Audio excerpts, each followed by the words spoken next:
Tennis court बनी पड़ी है, उधर खेलो, खेल खेलो, बहुत स्वर्ग जैसा सुख है। अमीर जैसे है, जैसे इधर नवाब है, अमीर है, सबको स्वर्ग का सुख है, लेकिन मन की शांति नहीं।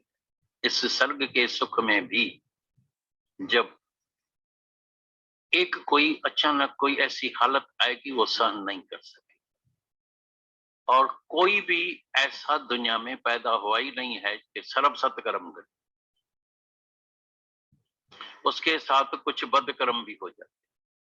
जैसे एक मिसाल सुनाते हैं, एक औरत रोज मीठे चावल गरीबों को बांटती, बड़ा अच्छा काम है, गरीब सब उसको दुआ करके जाते थे।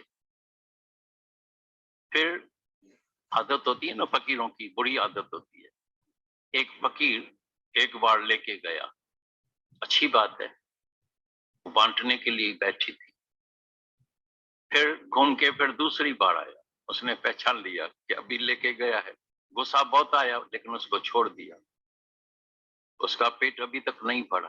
फिर तीसरी बार आया, पर उसको भी इतना गुस्सा आया, नालायक, एक बार लेके गया तो ठीक है, वो तो मैं बांट ही रही हूँ सबको, सबको मिल रहा है। फिर दूसरी बार आया तो उसने ऐसा आंख करके छूका। तीसरी बार आया तो जैसे बांटते हैं ना करछी से, लगाया जो उसको सर में तो खून निकाल दिया उसका। सत्कर्म के साथ बदकर्म हो जाता है। इसलिए तुम देखना, सब सुखों में फिर एक दुख भी होगा। एक कांटा परमात्मा ने सबके पांव के नीचे लगा दिया। किसी को औलाद ही नहीं देगा। मेरे पास ऐसे ऐसे करोड़पति आते हैं, ऐसे ऐसे करोड़पति। मैं बोला भाई तुमको तो शांति आनी चाहिए, तुम तो प्रसन्नचित होना चाहिए, तुमको तो लाफिंग करना चाहिए। बोलता है एक तो बेटा तो एक मिला है, अभी चिंता है तो बाकी ये धन संभालेगा।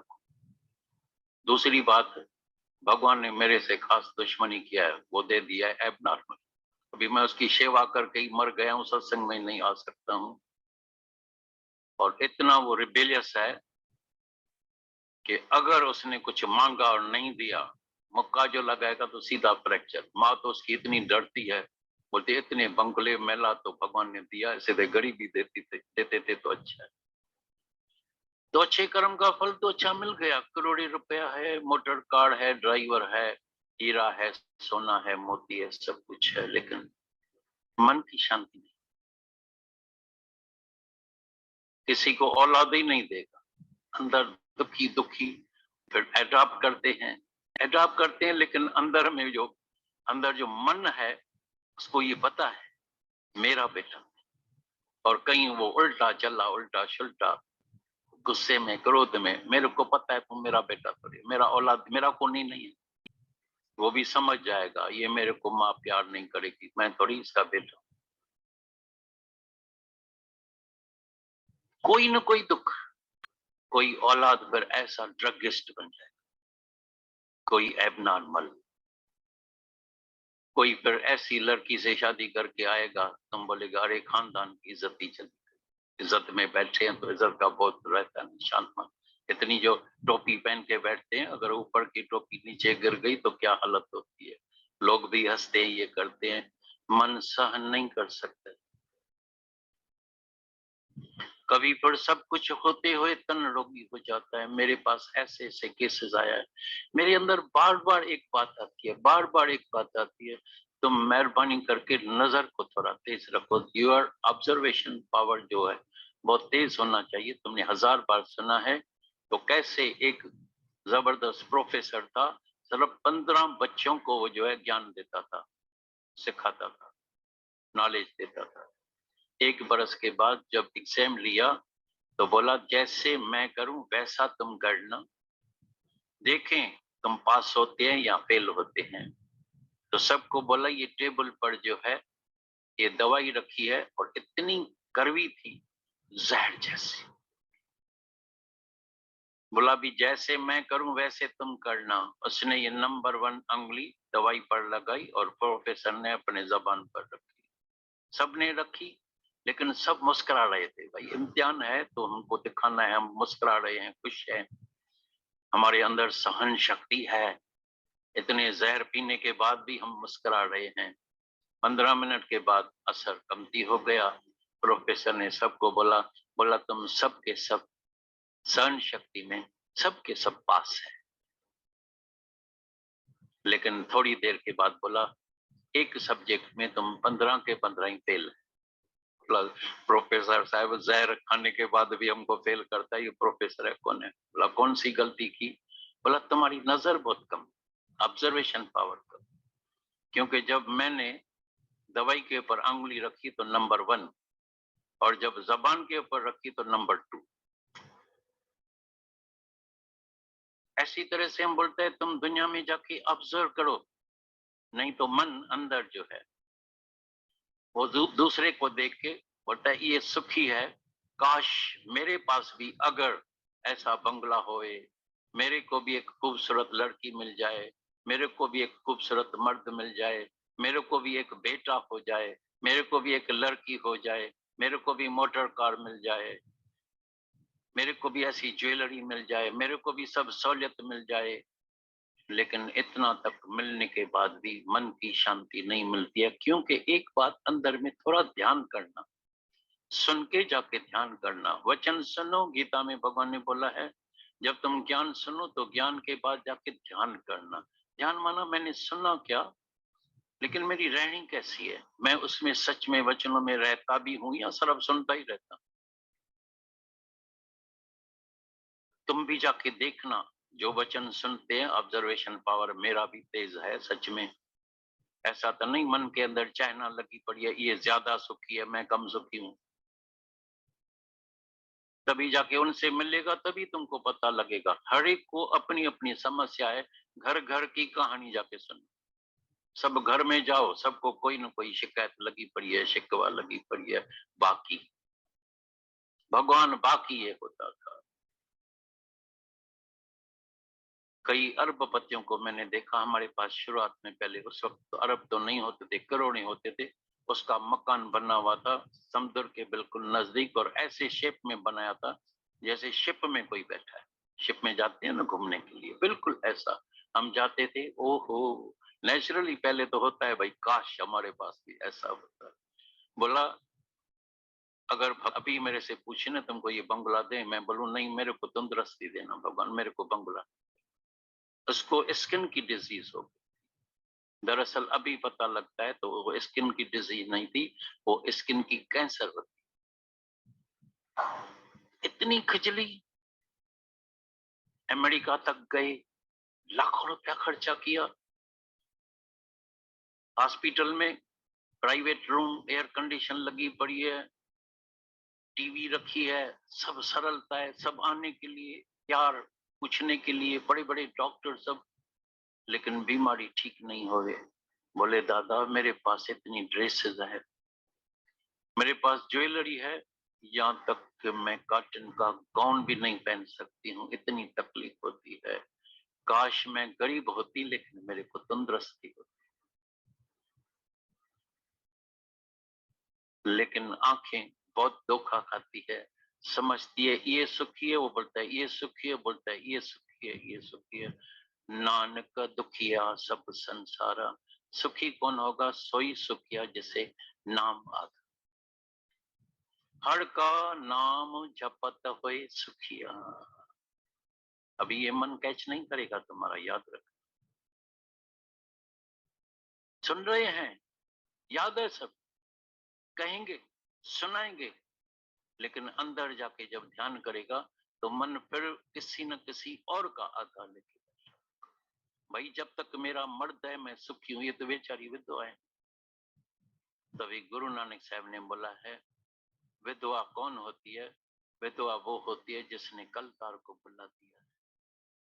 विधवा वो नहीं होती है जिसका भतार मर जाता है।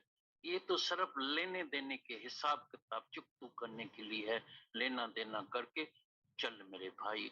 कभी स्त्री चली जाती है, कभी मर्द चला जाता है, जाना सबको पड़ता है। सब आधार जो हम अंदर में किसी का भी लेके बैठे हैं, किसी का भी, वो सब आधार टूटने वाले हैं। कभी गुरु के शरीर का भी आधार नहीं लेना, गुरु के वचनों का जरूर आधार लेना। अभी सब चिल्ला रहे हैं, आपके याद में है, टेलीफोन आ रहे हैं सबसे, कब आ रहे हैं, इंतजार कर रहे हैं, ये कर रहे हैं, कौन से प्लेन में। अभी जब समझो हम 2 दिन लेट जाएंगे तो फिर देखना, एक दिन फिर देखना क्या करते हैं। उल्ला गुल्ला इतना, अरे हम एयरपोर्ट पर आ गए, पहले ही फूल माला लेके आए थे, अभी क्या होगा, कब आएंगे, ये करेंगे। और कुछ निष्क्रिय हो जाएंगे, कुछ अगर फल लेकर निकालने वाले होंगे भी तो उनके फलों को तुम जो है बड़े निष्काम भाव से सहन कर लोगे, तुमको दिक्कत नहीं होगी। ये तो गुरु मिलने का आराम है जीवन में। गुरु कैसे युक्ति से हमारे वो सारे कर्म छुड़वा देता है। सांप काटने जब आ रहा था तो गुरु ने युक्ति से क्या किया, कर्म का फल था, सांप को आके काटना था उसको, और गुरु ने पहले ही छेद करके 2 बूंद खून निकाल करके सांप को दे दिया। सांप भी संतुष्ट होकर लौट गया और शिष्य के ऊपर भी जहर नहीं छा। तो यहाँ भी जब शिष्य जो है गुरु के समर्पण में आ जाता है तो ऐसे शिष्यों के संग गुरु कुछ ऐसा उपाय कर देते हैं। मान लो कोई माया का हिसाब किताब उनके जीवन में आया हुआ होता है, कोई इसका प्रभाव आने वाला होता है, तो गुरु उससे पहले ही उसको सचेत कर देता है, उसको अपनी शरण में ले लेता है, उसको ज्ञान के निष्काम कार्य में इतना बिजी कर देता है और कब कब में सूक्ष्म में उसका वो कर्म कटवा देता है, उसको एहसास ही नहीं होता कि कुछ हुआ। और ये ऐसा सहज गुरु की आज्ञा से होता है, गुरु के समर्पण से ऐसा होने लगता है। कर्म किसने नहीं किए, सभी कर्म करके आए हैं, लेकिन आज गुरु ने कैसे मोड़ दिया है। आज हम लोगों की सुबह होती है तो सत्संग से होती है, शाम होती है तो सत्संग से होती है, दिन में अगर चिंतन चलता है तो ज्ञान की बात वचनों का चलता है, सत्संग का चलता है। कभी कोई अगर आता भी है जगत की कोई ख्याल तो उसको नारद मुनि तुरंत हटा देता है, कोई बात नहीं, ऐसा भी होता है, ऐसा भी होता है। तो भक्ति दे दी अब से गुरु ने, अंदर में समझ दे दी है, चीजें कितनी आसान हो गई। इसी को बोला गया ज्ञान अग्नि दग्धे कर्म, कर्म सारे जल जाते हैं। भगवान ने तो हर चीज एक एक साथ बनाई हुई है, संकल्प के साथ विकल्प बनाया हुआ है। इतना सुंदर गुलाब बनाया हुआ है, उसका संग क्या उगा दिया है, कांटे लगा दिए। अब तुम्हारी रमज है, तुम क्या तोड़ रहे हो। गुलाब तोड़ते हैं तो उससे पहले कांटों से क्या हो जाते हैं, सावधान हो जाते हैं, सावधानी से गुलाब तोड़ते हैं। तो तुम देखो कांटों को तो नजरअंदाज कर देते हैं, फूल तोड़ लेते हैं। तो ऐसे ही संकल्प विकल्प अगर इस मन का स्वभाव है, हमको चुनना क्या चाहिए, शुद्ध संकल्प ही तेरा अनमोल खजाना, उसकी पैरवी करो, उसकी तरफ बढ़ो।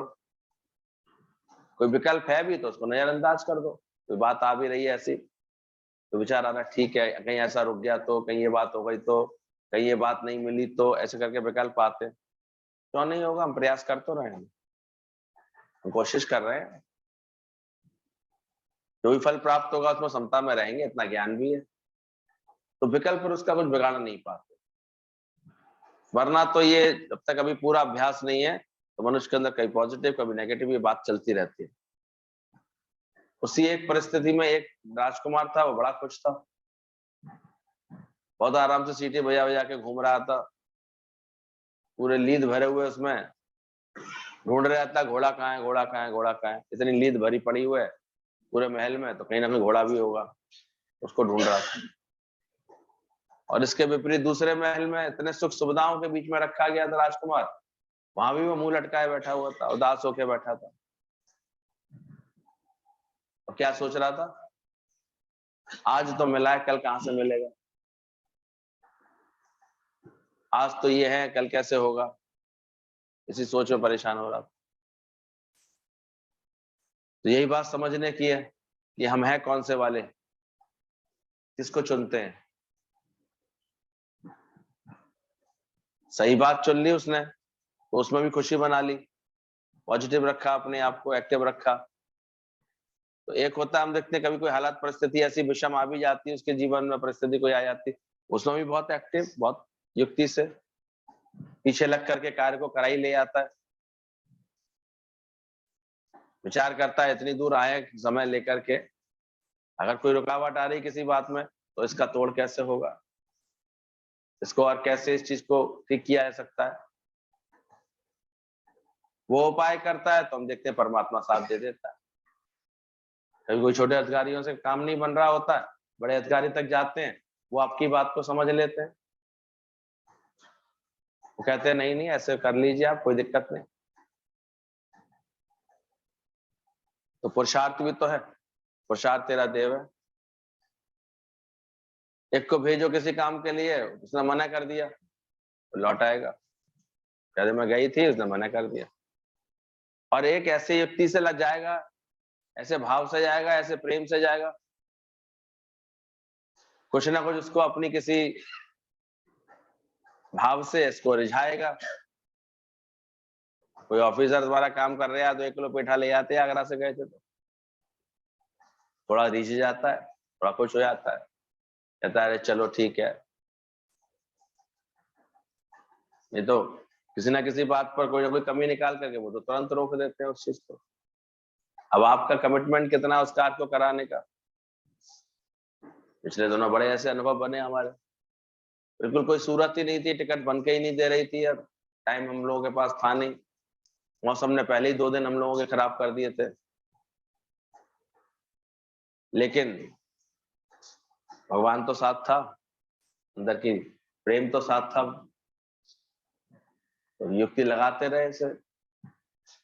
अपने आप ही पता नहीं कैसे रुद्रपुर के डीएम का कांटेक्ट निकल आया, उनके थ्रू भी खबर पहुंचा दी, और एक ऐसा इंस्पेक्टर हमको रास्ते में मिल गया, वो हम लोगों के भजन भाव से इतना प्रभावित हो गया कि उसने जो है फोन कह करके नहीं नहीं तुम इस आदमी से मिलो, करवाएगा काम, तुम्हारे हेलीकॉप्टर की टिकट मिल ही जाएंगी।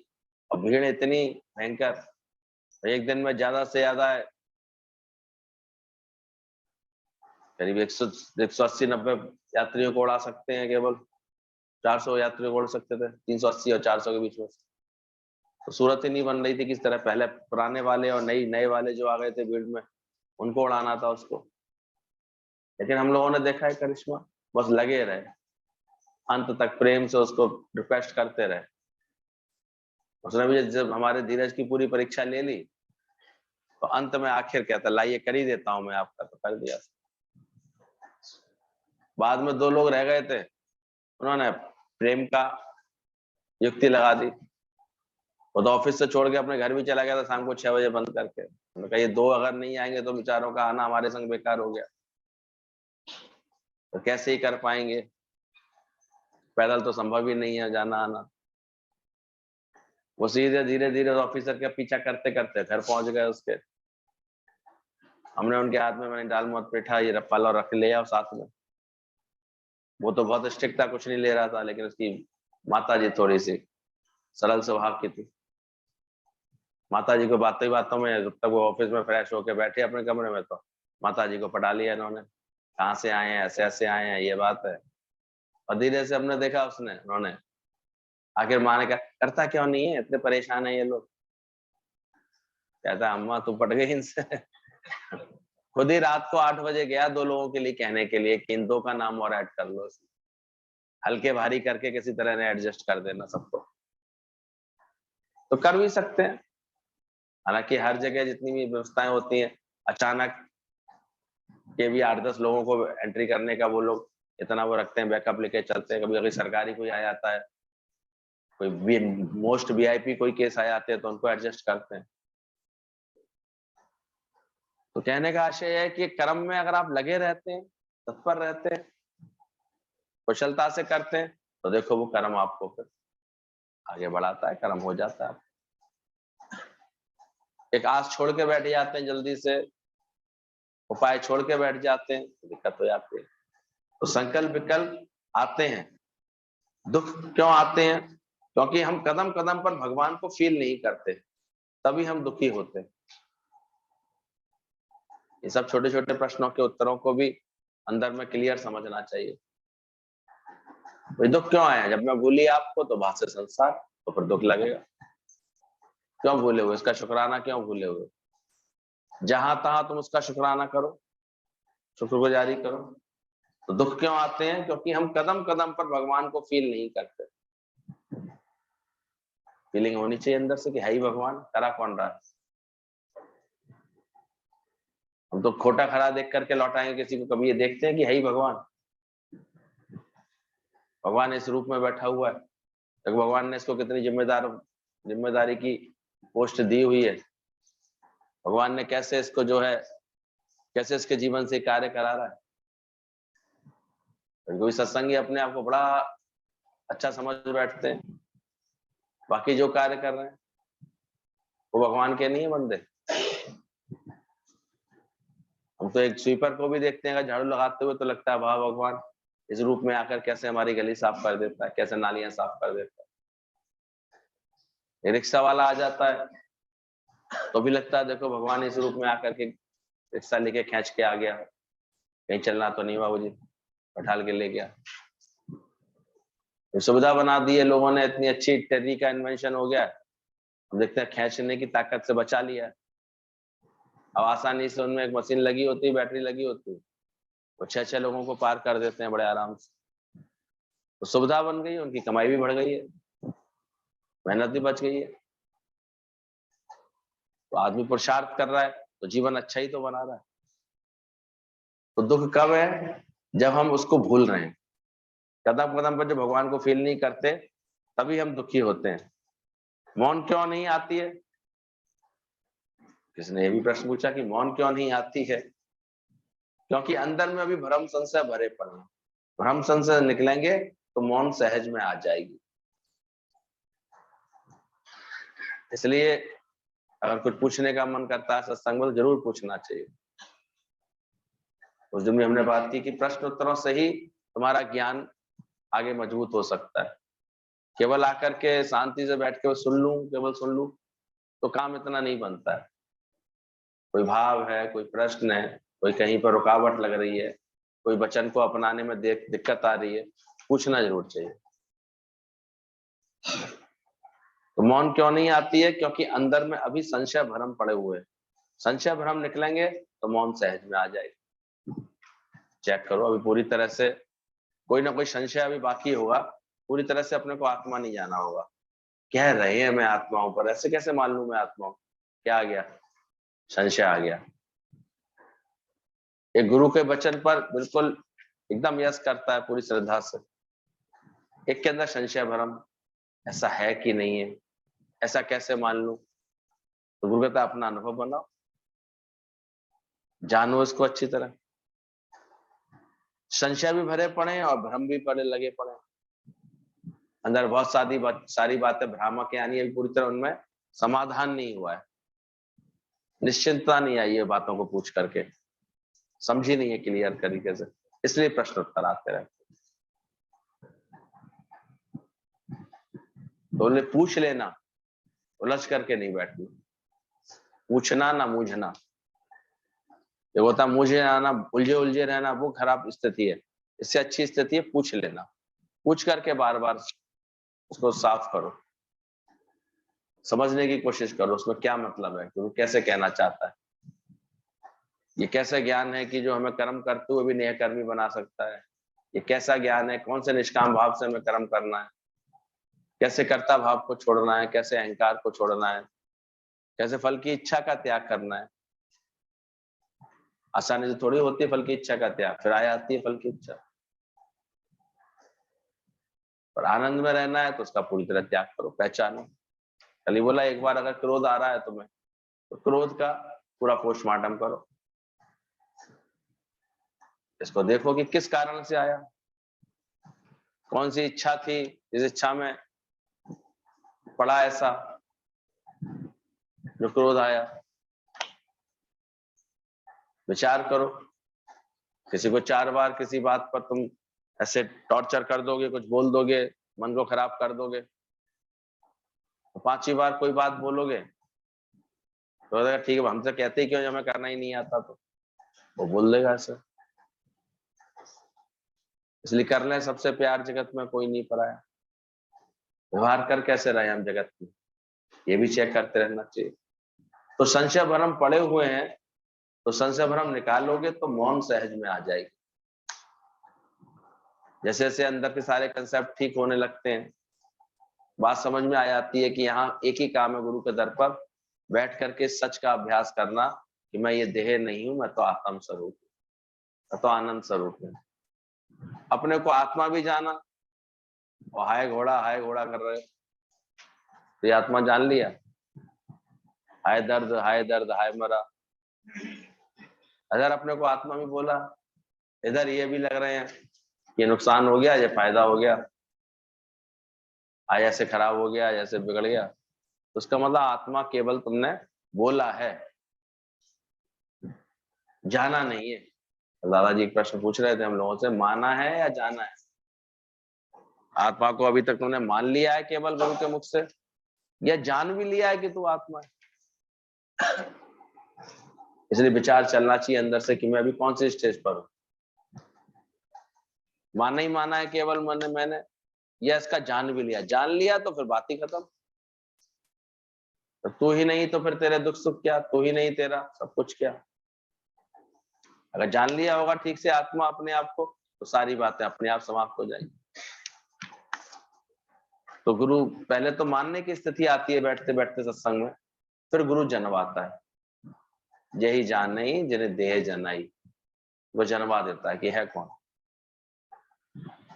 फिर आत्मा पश्यंती, आत्मा जो अपने को आत्माकार जानता है, दूसरे को क्या जानेगा? दूसरे को भी आत्मा करके ही जानेगा। तो जो तू है सो मैं हूं। आज क्यों एक मन में एक सुकून सा आ गया है, शांति आ गई है? क्योंकि अब किसी से भी कोई अपेक्षा नहीं रहती है। कुछ बदलाव आया है घर परिवार में, आपस में, जीवन में? क्यों आया है? पहले मन चलता था, क्यों चलता था? कोई इच्छा थी? बहू को इतनी अकल नहीं है, मैं 2 घंटे सत्संग करके आ रही हूँ, पीछे कम से कम पानी तो भर के रख लेती, दाल तो भिगो के रख देती, कुछ नहीं आटा तो मार लेती। अब इतनी भी इच्छाएं नहीं है। कर ले, वो उसकी मर्जी है, पहले करेगी और प्यार ही मिलेगा उसको। करते हैं प्यार। अब सुनते सुनते अकल आ गई है। सेवाएं तो हमारी हैं, हम ही कर लेते हैं, क्या दिक्कत?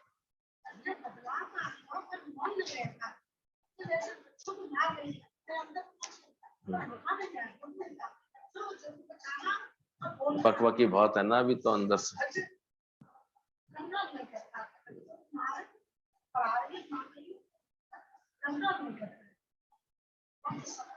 कोई अगर ऐसा व्यवहार कर रहा है, कभी विचार किया है? वो अंदर से एकदम से प्रसन्न नहीं है उसका मन। क्या उसकी प्रसन्नता का कोई उपाय किया कि बेटा चल तूने 5-6 दिन पढ़ा लिए बच्चे, आज संडे का दिन है, बच्चों को घुमा लिया, कहीं ना कुछ खिला पिला लिया? कभी ऐसा बोला है तुमने?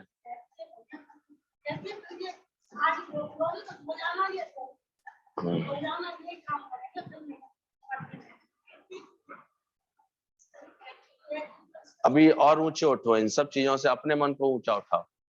बच्चे आकर उसके देखेगी वो तुम्हारा की।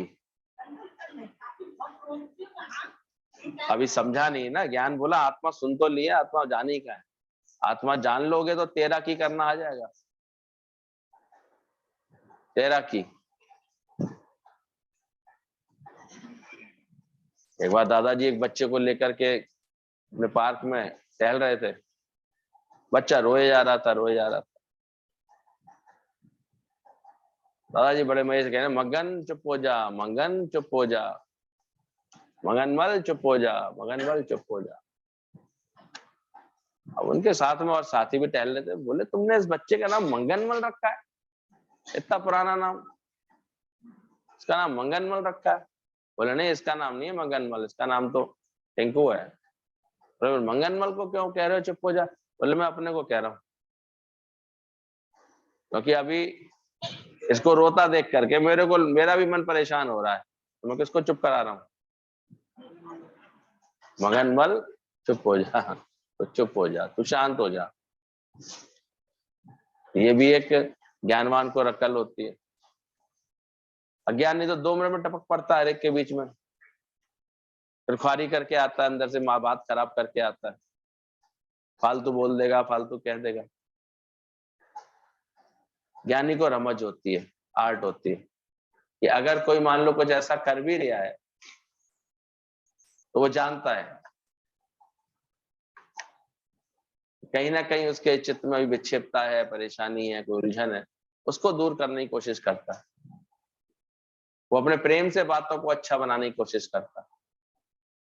ये तो मोह ममता का असर हो गया। अपनी मोह ममता इतनी पड़ी हुई है, मूल से ज्यादा ब्याज पे आ रही है, तो उनको अगर कभी भी रोते देखते हैं तो अंदर वाला परेशान होने लगता है। भगवान ने सिस्टम ही ऐसा बना दिया, तुमने एक बार किसी को अपना मान लिया है तो वहां ऐसा होगा ही होगा।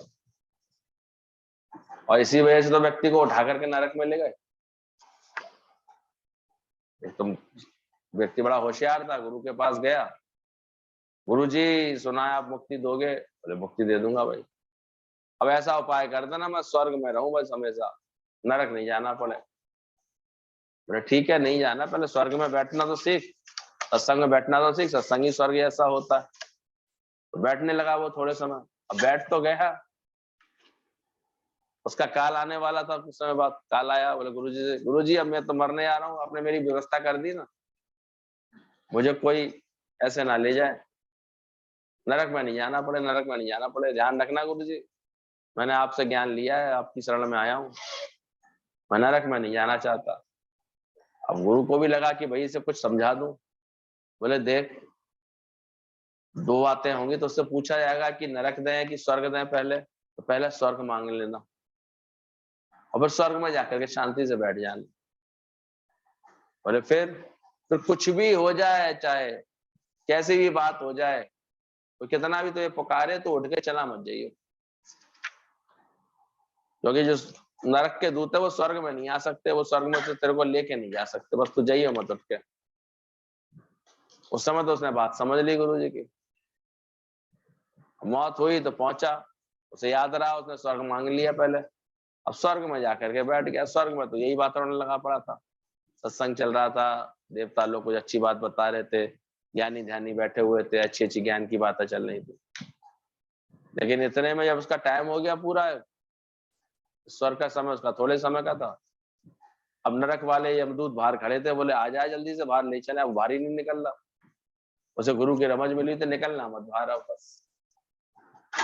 उसे ये बात तो याद रही कि निकलूंगा नहीं, निकलूंगा नहीं। अब उन्होंने सोची कैसे निकालें इसको। पान मसाला गुटखा बहुत खाता था, तो उसकी आवाज लेकर के आ गए वो, पान ले लो, गुटखा ले लो, पान मसाला ले लो।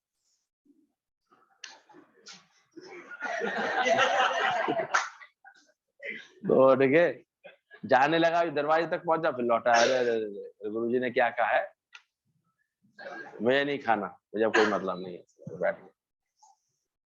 फिर और बातें आने लगी, यार दोस्तों की पुकार आने लगी, अरे भाई कहाँ बैठा रह गया, क्यों नहीं रहा, बाहर खड़े हैं, इंतजार कर रहे हैं तेरा। सच पक्के मित्र थे उसके दो तीन, जिनके संग रात शाम को रोज ऐसे टाइम वेस्ट करता था, तो वो बुलाने आ गए।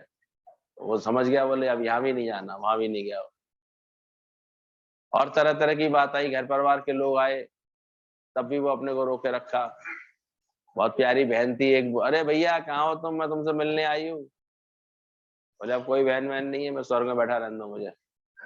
बैठा रहा, तो कुछ बातें तो काट ली उसने बेचारे ने, लेकिन अचानक अरे बाबा बचाइयो, अरे बाबा जी मार रहे हैं, बाबा जी बच्चे मुझे मार रहे हैं। ये आवाज सुन के भ्रमित हो गया, अरे मेरे नाती पोतों को कुछ हो रहा है, उन्हें पिटाई हो रही है, उन्हें मारा जा रहा है। सोई अम्मा उठ के चल रही बाहर,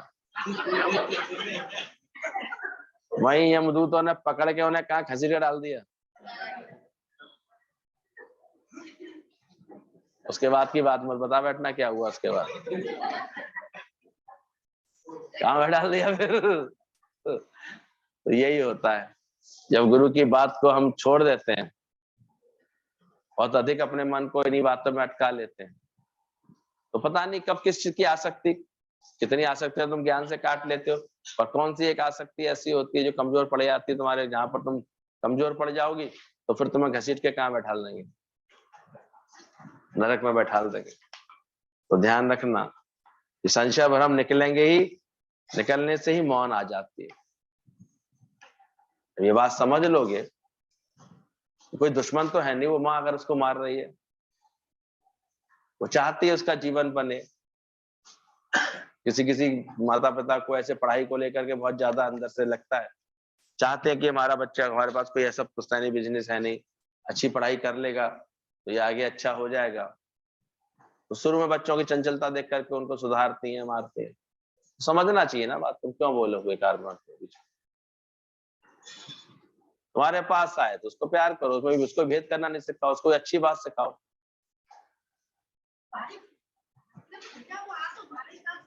वही तो कह रहा, तुमने अभी ज्ञान ज्ञान ज्ञान नहीं समझना चाहती हो। अभी हमने ज्ञान तुम्हारे सुअरों की तरह गृहस्थ में सुखी होने के लिए नहीं दिया है। ज्ञान कुछ और है, वो समझने की कोशिश करो। ये तो हर एक के घर में दौड़ के आ जाएगा, और कहाँ जाएगा वो बचने के लिए।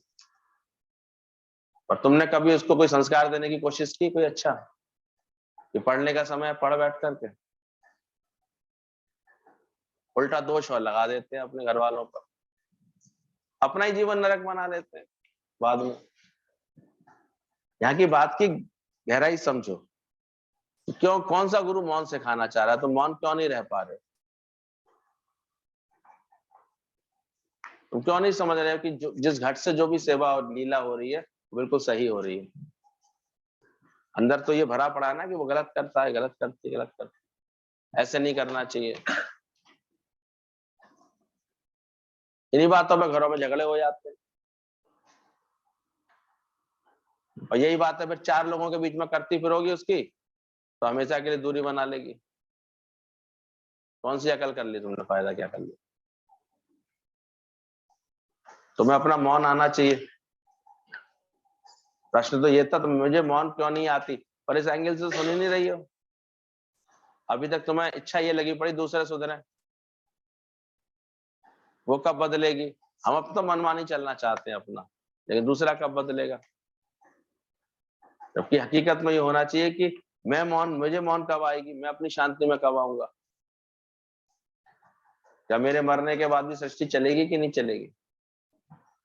ज्ञानी जानता है इस बात को, कि मेरे मरने के बाद भी मेरी सृष्टि चलती ही चलती है। मौन सहज में आ जाती, संत माहौल को अच्छा बना देते हैं, और अज्ञानी अच्छे माहौल को भी अपने वाइब्रेशन से खराब कर देते हैं। औरत बस में चढ़ी, भला बुरा कहा, किसी से झगड़ा किया, मेरी सीट खाली करो, ये करो, उसका शरीर भी ऐसा भारी, सबसे झगड़ा करके पूरे वाइब्रेशन खराब कर दिए। वहां के कंडक्टर को तो कोस दिया, ऐसे हैं वैसे हैं, ड्राइवर को तो उल्टा सीधा बोल दिया, आसपास के सवारियों को बोल दिया उल्टा सीधा। अब वो जब उठ के जाने लगी तो एक ज्ञानवान लड़का बैठा हुआ था पास में, कहता मैडम आपको छोड़ जा रही हो। देख लिया उसने, मैंने कंडी उठा ली, छाता उठा लिया, सब उठा लिया, फिर उतारने लगी, बोले मैडम आपको छोड़े आ रही हो। बोले क्या छोड़े आ रही हो? बोले बताता क्यों नहीं है, हम आगे बता तो सही, क्या छोड़े आ रही? बोले बहन जी झगड़े के वाइब्रेशन छोड़े आ रही उस जगह पर। थोड़ी देर आकर के क्या बैठ गई एक स्टॉपेज यहाँ पर, इतनी देर में तुमने कितना झगड़ा सा फैला दिया यहाँ पर। तो तुम भी देखो कौन सी प्रकृति के हो, जहां बैठते हो कौन से वाइब्रेशन छोड़ते हो। तुमने प्रेम के, उदारता के ये वाइब्रेशन छोड़े हैं कहीं पर, या झगड़े के वाइब्रेशन छोड़े हैं? कहीं जाते आते हैं कौन से वाइब्रेशन छोड़ के आते हैं? आज हमको गारंटी है सत्संग समझने के बाद, अगर कहीं हम जाते आते हैं, कभी शरीर किसी रिश्तेदारी में जाता है ना, वहां भी इतने अच्छे प्रेम के वाइब्रेशन छोड़ के आते हैं। अब अगर कोई किसी की भलाई बुराई कर भी रहा होगा ना, तो आपको उसमें नहीं पाएगा, या आप उसको ऐसी कोई बात समझा दोगे, अरे क्या फायदा, इतना सा प्यार भी तो करते हैं, छोटी छोटी बातों में गौर मत किया करो। तो आप कौन से वाइब्रेशन दे करके आई कहीं पर गए? ज्ञानवान को ये आर्ट होती, समझ होती कि हर जगह कौन से वाइब्रेशन देता है, प्रेम के वाइब्रेशन देता है। ज्ञान सुनते हैं तब तो मन शांत रहता है, फिर भी मन कभी कभी भारी हो जाता है, ऐसा क्यों? तो कितने अच्छे प्रश्नोत्तर चलते थे गुरुजी के सामने, तब के ये है वचन। ज्ञान सुनते हैं तब तो मन शांत रहता है, फिर भी मन कभी कभी भारी हो जाता है, ऐसा क्यों होता है? उसका सुंदर उत्तर दिया था गुरुजी ने, ज्ञान तो सरल है, हमारे व्यवहार में आ जाए, आचरण में आ जाए, तो हम हर पल हल्के रहेंगे। अभी भारीपन क्यों लगता है? क्योंकि अभी वो ज्ञान पूरी तरह से तुम्हारे आचरण में नहीं आया है। गीता केवल हाथ में है तो बोझ है, सर पर भी है तो भी बोझ है, और व्यवहार में होगी जब गीता तो सुगीता बोली आपके। कपड़ा ऐसे डाल रखोगे सर के ऊपर, कंधे के ऊपर, तो बोझ लगेगा, और फिटिंग करा के पहन लोगे तो वही कुर्ते का कपड़ा ऐसे गले में लटका हुआ था तब तक तो बोझ था, और उसमें कुर्ता निकल आया, फिटिंग निकल आई उसकी, अच्छी तरह पहन लिया तुमने उसको, तो अब क्या करेगा वो तुम्हारी? बोझ लगता है पहने हुए कपड़े की शोभा बढ़ाते हैं। तो ज्ञान भी केवल हाथ में पकड़े हुए हो, डायरियों में लिखा पड़ा है, मुख से केवल बोल लेते हो ज्ञान की बातें, तब तक क्या रहेगा? बोझ रहेगा। बहुतों के साथ ये होता है, ज्ञान सुनते हैं उस वक्त तो मन शांत हो जाता है थोड़ी देर के लिए, फिर ये कभी कभी भारी भी हो जाता है मन, तो पहचानो उस क्षण भूले होगे तो फिर तुमने अपनी रहनी सही नहीं रखी होगी। ज्ञान तो सरल है, उसके व्यवहार में आ जाए, आचरण में आ जाए, तो हम हर एक पल हमारा हल्का होकर रखेंगे। पैसा पर्स में होता है तो हम कितने खुश रहते हैं, हिम्मत भी रहती है। इसी प्रकार ज्ञान धन हमारे अंदर आएगा तो हमें अंदर से उसकी ताकत व शक्ति आ जाएगी। इसलिए बैठ के ऐसा अभ्यास करो, जो ज्ञान हम श्रवण कर रहे हैं वो धीरे धीरे हमारा आचरण बन जाए, हमारी समझ बन जाए, अंदर से निरासक्ति योग हमारे अंदर लगता चला जाए। तेरा की प्रेम से बातों को अपने अंदर से ठीक करना आ जाए अंदर ही अंदर। मुझ से कभी भी किसी के लिए ऐसे भी श्रेष्ठता से भरे हुए वचन नहीं बोलो, मैं तो अच्छी फलानी खराब मेरे घर में, मैं तो सही चलती हूँ, लोग दूसरे ऐसा करते हैं। ये सब भी कहीं ना कहीं तुम्हारे बोले हुए शब्द पहुंच जाते हैं। ये वचन संभाल के बोलिए, जबकि ज्ञान तो ये सुन रहे, तू ही नहीं तो तेरा सब कुछ क्या। पहले तो मैं करके तुम अपनी लंबी जीप कर लेते, मैं हूं, फिर मेरा बना लेते हो। तो सही अभ्यास करोगे तो सही समाधान मिलेगा। इसलिए एक शानदार मौन और शांति आने लगती है गुरु का ज्ञान समझने के बाद। क्या कहें, किससे कहें और किसकी करिए बात, जब तीनों एक ही है, परमात्मा ही है तीनों, तो किसकी करें बात। जब इतना अच्छा भगवान देखने का अभ्यास हो जाएगा तो किसकी चर्चा करोगे? ये रब नू देखन वाली आंख ले जाओ। जब तक बहू देखती रहोगी, बच्चे देखती रहोगी, तेरा मेरा देखती रहोगी, तब तक पूरी शांति आएगी नहीं, मौन आएगी। इसलिए देखना बंद करो। ज्ञान के बाद समझ आएगी, देखो भगवान कितने रूपों में लीला कर रहा है, कितने रूपों में संभाल रहा है, अच्छा लगेगा।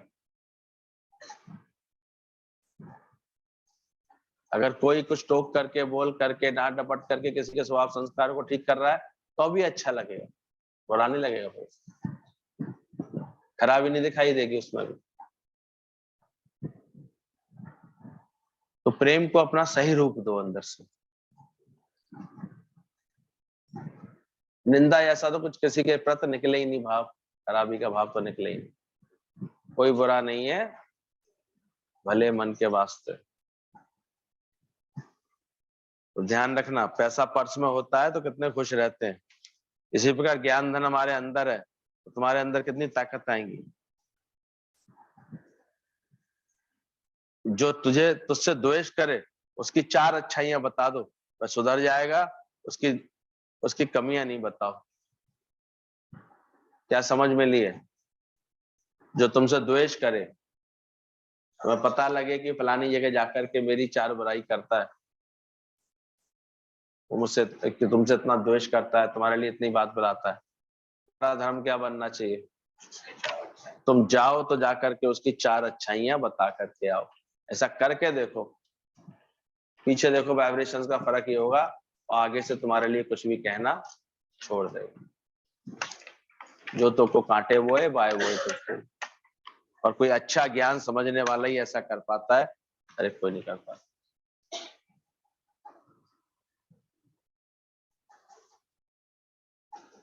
जो तुमसे द्वेष करे उसकी 4 अच्छाइयां बता दो। उसकी 4 अच्छाइयों की बातें करने लगो। उसके बाद देखो ना, वो फिर तुम्हारी बुराई करने में भी उसको संकोच आएगा। अरे ये व्यक्ति तो मेरी अच्छाइयां बता रहा है, ये व्यक्ति तो देखो मेरी तारीफ कर रहा है। हम गए तो उन्होंने इतना अच्छे से देखो स्वागत किया, इतने अच्छे से खिलाया पिलाया। चाहे नहीं भी किया हो तो भी प्यार से बोल दो, तो वो पलट करके वो क्या करेगा। तो तुमको ये आर्ट आती है किसी के अंदर तुम्हारे लिए अगर मान लो कोई द्वेष का भाव है, कोई ऐसा भाव है, वो तुमने पलटना आता है उसको, ऐसे प्रेम देकर के उसको बदलना आता है। ये अकल गुरु सिखाता है। कहीं भी मिलो तारीफ करो, तारीफ करोगे गारंटेड उसके भाव बदल जाएंगे।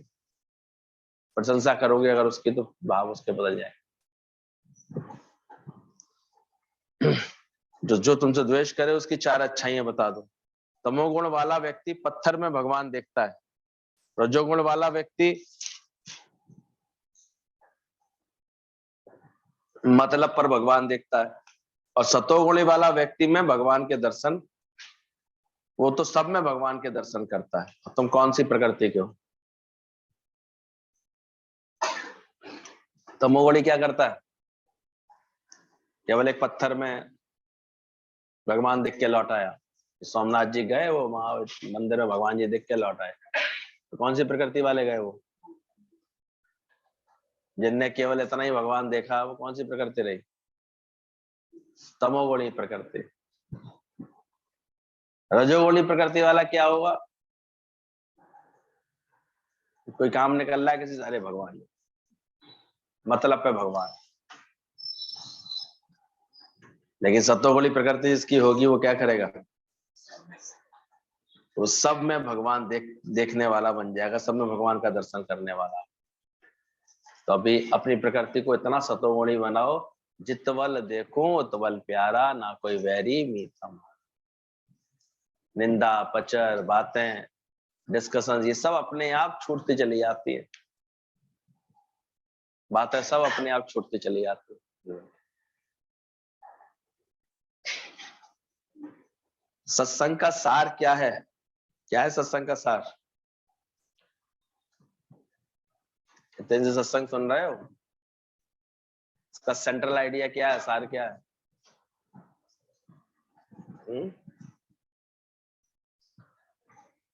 कुछ बातें याद रखो अच्छे से।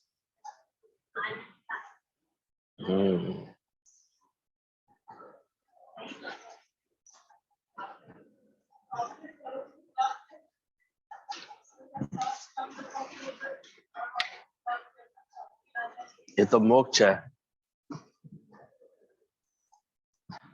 गुरुजी ने इसका आंसर दिया था, कैसी भी हालत परिस्थिति हो पर तुम हर बात का शुक्राना मानो, हर हालत में खुश रह पा रहे हो, ये है सत्संग का सार। हर हाल में तुम्हारा मन राजी है, खुश है। बहु बच्चों को अभी सुधार रही है, इसमें मन राजी नहीं है, तो कब सत्संग समझोगे?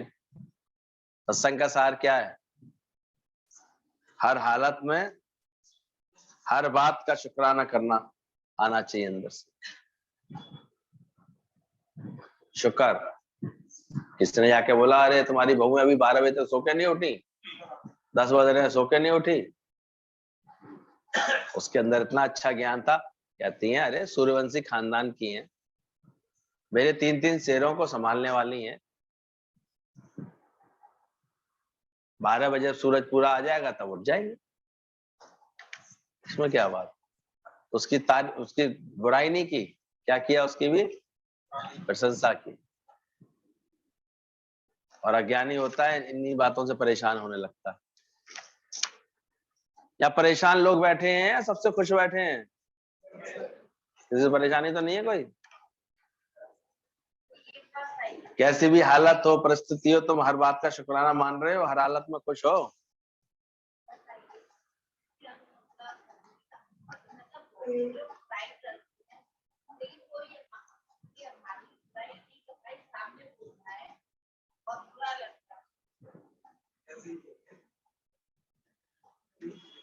अब आज से बुरा का अर्थ समझ ले। बुरा माने क्या होता है? तुम बुरा खराब समझ रही हो, हम बुरा कह रहे हैं। बुरा कैसा होता है? मीठा होता है। तब बुरा क्या लगेगा? धीरे धीरे समझ में आ जाएगी तेरे को बात। निंदा हमारी जो करे तो मित्र हमारा होए। वो तो तेरे को बुरा खिला रहा है। अब ये उसने तेरे सामने चैलेंज किया है, देख मैं कर रही हूँ तेरी बुराई, अब तू मेरा दिल जीत के दिखा। अब तुम्हें ये दिल जीतना है कि नहीं जीतना है बताओ?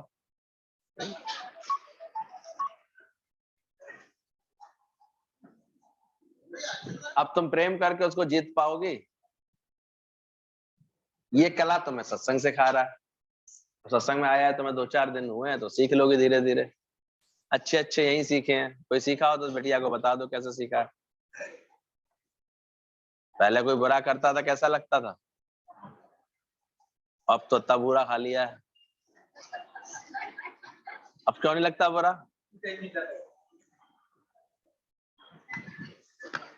तो सत्संग का सार भी यही है, कैसी भी हालत परिस्थिति हो तुम हर बात का शुक्राना मानो, हर हालत में खुश रहो। तुम्हारी सबसे बड़ी गलती यही है कि तुम्हारी मैं नहीं गलती है। बड़ी से बड़ी गलती गुरु ने क्या बताई? मैं नहीं गलती।